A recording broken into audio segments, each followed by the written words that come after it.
Bonjour, chers compatriotes. Alors, permettez-nous, grâce aux réseaux sociaux, comme nous en avons pris l'habitude ces derniers temps, de revenir sur certains faits saillants de l'actualité. Et pour aujourd'hui, nous aimerions parler de ces épisodes qui ont fini par mettre à rude épreuve l'indépendance de notre justice. Et loin de nous l'idée de défier le procureur de la République, faisant référence à sa dernière sortie médiatique, parce que nous aurions souhaité, quand il s'agit de parler de la justice de notre pays, que ça soit en de bons termes, que ça soit surtout pour louer ses bonnes actions. Mais dans la foulée, nous voudrions surtout rappeler à monsieur le procureur que l'indépendance de la justice, qu'elle ne se trouve pas dans le discours, mais qu'elle se trouve plutôt dans les faits. C'est dans les faits qu'on devrait être à mesure de déceler cette impartialité, cette indépendance qu'on prône et puis qui est aujourd'hui érigée en slogan.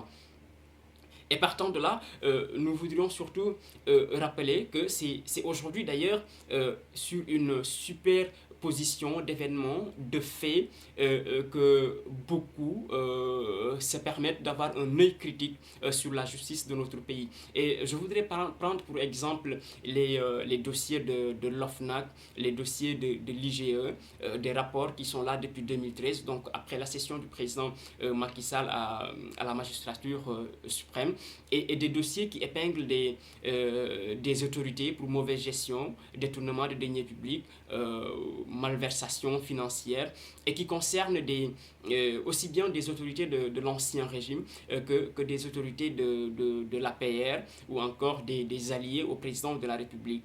Et ce qui est étonnant dans ça, c'est que quand je parle de dossiers depuis 2013 et que nous sommes en 2017, pratiquement les concernés, qui beaucoup d'ailleurs ont rallié s'ils étaient de l'opposition, ont rallié la mouvance présidentielle ou voilà, aujourd'hui ont consolidé en tout cas leur ancrage dans ce nouveau régime, ne sont pas inquiétés. Ils ne sont pas inquiétés, ils ne sont pas invités devant les tribunaux à justifier de ce dont ils sont accusés. Et ça pose problème. Ça nous, voilà, ça nous met mal à l'aise et ça consolide également ce regard critique que nous avons sur l'impartialité de notre justice. Parce que nous avons l'impression qu'aujourd'hui, être un proche du président de la République, être de la mouvance présidentielle, t'octroie de facto une certaine immunité qui délibérément te libère d'une justification d'actes malveillants, d'actes à l'encontre de la loi devant les tribunaux.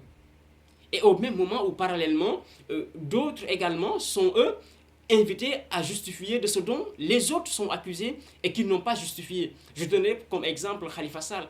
Nous ne sommes pas dans une logique de dire il a fait, il n'a pas fait, mais ce qui intrigue, c'est que lui, qu'il soit appelé à justifier des faits supposés ayant rapport à des malversations financières, détournement de biens publics, etc.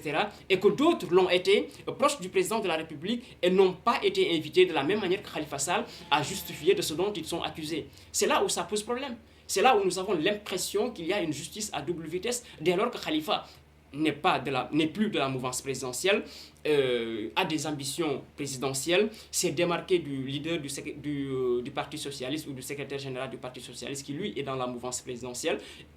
Pareil pour Barthélémy Diaz qui a eu un dossier judiciaire qui a été enterré, déterré dès lors qu'il a commencé à avoir une position radicale à l'endroit du pouvoir en place. C'est quand même quelques prémices comme ça, qui nous laissent perplexes et qui nous met vraiment mal à l'aise sur à devoir surtout louer ou magnifier des actions de justice impartiale. Mais non, quand tu as des faits comme ça, tu ne peux pas te dire que oui, mais dans ma justice, tout se passe bien et que c'est une justice indépendante. Non, c'est flagrant. C'est flagrant, et voilà. En fait, tous les ingrédients sont réunis pour effectivement consolider ce regard que nous avons ou cette impression que nous avons d'une justice qui est impartiale. Et encore, il y a des discours qui encore consolident cette impression que nous avons. Et de ces discours-là, nous pourrons reprendre une phrase du président de la République, une phrase qui a été donc émise alors qu'il accordait un entretien à des confrères de Jeune Afrique aux États-Unis en août 2014. Le président disait vous seriez surpris par le nombre de dossiers auxquels je n'ai pas donné suite. Vous seriez surpris par le nombre de dossiers auxquels je n'ai pas donné suite.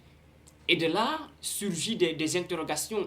Quels sont ces dossiers-là auxquels le président de la République n'a pas donné suite? Et encore aujourd'hui, dans notre Constitution, dans nos dispositions, quelles sont les prérogatives qui permettent au président de la République de donner suite ou pas à des dossiers judiciaires?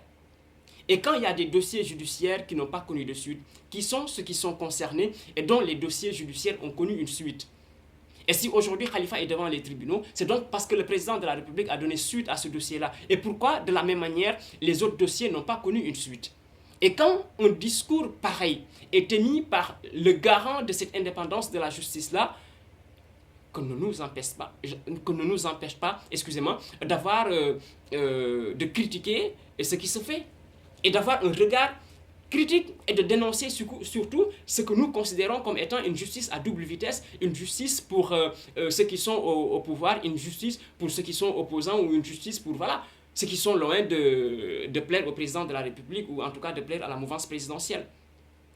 Et au-delà de ça, je pourrais aussi prendre un autre exemple. Parce que nous avons aussi, au-delà des politiques et autres, envie de sentir une justice pour tout le monde. Et je partirai de l'exemple des enfants du ministre de la Justice, M. Kaba, qui, nous dit-on, ont conduit sans permis, ont fait du tapage nocturne, ont insulté les policiers et sont rentrés tranquillement chez eux. Je cite l'exemple parce qu'il n'a pas été démenti ni par le concerné, ni par les concernés, ni par le ministre lui-même, ni par la police, ni par aucun autre, ni en tout cas par tous ceux qui sont cités. Je me vois mal, moi, conduire sans permis, faire un tapage nocturne et rentrer, insulter les policiers et rentrer tranquillement chez moi. Voilà.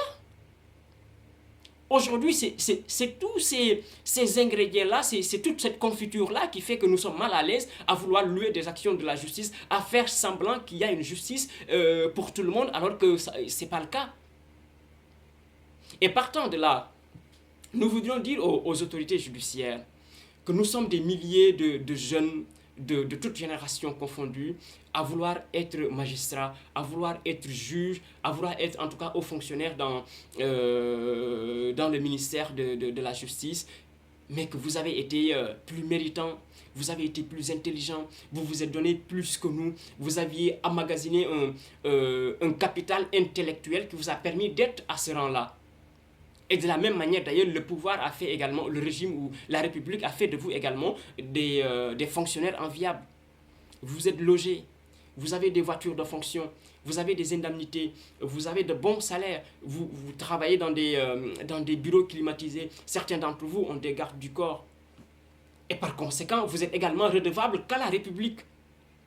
Et non pas à de tierces personnes, encore moins à des politiciens de passage dans l'histoire politique de notre pays.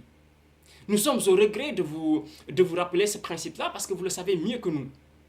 Et nous sommes conscients également que dans la magistrature, et en tout cas, il y a des gens qui savent dire non, il y a des fonctionnaires qui savent dire non, mais sauf que si ceux qui sont au premier rang, qui doivent dire non à la manipulation et à toutes sortes de mains basses, et qui ne le font pas, et voilà, jaillit cette impression d'une justice à double vitesse, d'une justice manipulée. Et ça, nous n'y pouvons rien. Et ce que nous pouvons faire, c'est de dénoncer, et qu'on ne nous empêche pas de dénoncer. Parce que dans ce pays-là, des gens ont versé de leur sang. Certains ont perdu la vie dans des manifestations pour l'instauration d'un état de droit. Et eu égard à tout ça, qu'on ne nous demande pas quand même de nous taire ou d'observer le silence, qu'on nous donne aussi le privilège de dénoncer ce que nous pensons être en déphasage avec les principes élémentaires d'une bonne gestion, d'une bonne gouvernance et d'un état de droit. Et je vais terminer par surtout rappeler ou interpeller les leaders de Benno Bokk Yakaar qui nous avaient conviés aux assises nationales. Parce que dans cette charte qui a été conçue à la suite des assises nationales, appelée charte de la bonne gouvernance, l'indépendance de la justice y occupe une place de choix. Une justice libre, une justice indépendante. Et d'ailleurs, les leaders, pendant tout le temps que Abdoulaye Wade était au pouvoir, n'ont cessé de répéter leurs intentions, leur combat pour l'instauration d'une justice indépendante. Et ces mêmes leaders-là, aujourd'hui, sont au pouvoir et ont choisi de garder le silence face à ce qui se fait. C'est quand même étonnant. C'est quand même surprenant que ceux qui, hier, nous conviaient à des conférences de presse, à des manifestations pour l'instauration de cet état de droit-là, aujourd'hui, c'est qu'elle faut dans un silence. Alors que les mêmes faits qui rapprochaient au président Abdoulaye Wade aujourd'hui sont presque érigés en normes sans qu'il ne dise mot. Mais fort heureusement, cette attitude-là, je pense que est une bonne chose parce qu'elle permet aux populations, aux citoyens de savoir en fait ils ont qui en face comme leader, comme homme politique et qui hélas dans un passé récent incarnait une certaine moralité, montrait dans leur discours que les intérêts de la nation passaient avant leurs intérêts et aujourd'hui c'est pas ce qu'ils nous montrent parce que leurs intérêts passent avant les intérêts des citoyens, parce que les privilèges qu'ils s'octroient grâce à la politique sont beaucoup plus importants que ce que peuvent endurer les populations dans des situations compliquées. Et ça, malheureusement, c'est quand même regrettable et nous considérons ça comme une trahison. Et étant donné qu'eux, ils ont choisi d'observer le silence face à de tels faits, eh bien, qu'ils en assument les responsabilités, mais qu'ils laissent aux populations, aux citoyens lambda, qui eux ont choisi de dénoncer des actes qu'ils considèrent qui vont à l'encontre de tout ce qu'ils auraient souhaité voir dans un état de droit, ben, qu'on nous donne le droit de le dénoncer, qu'on nous donne le droit vraiment d'en parler, qu'on nous donne le droit de combattre ces actes qui, ma foi, sont tout sauf ceux qui sont souhaités exister dans un état de droit. Voilà ce que je voulais partager avec ceux qui, de temps à autre, suivent mes interventions sur Facebook. Je vous remercie.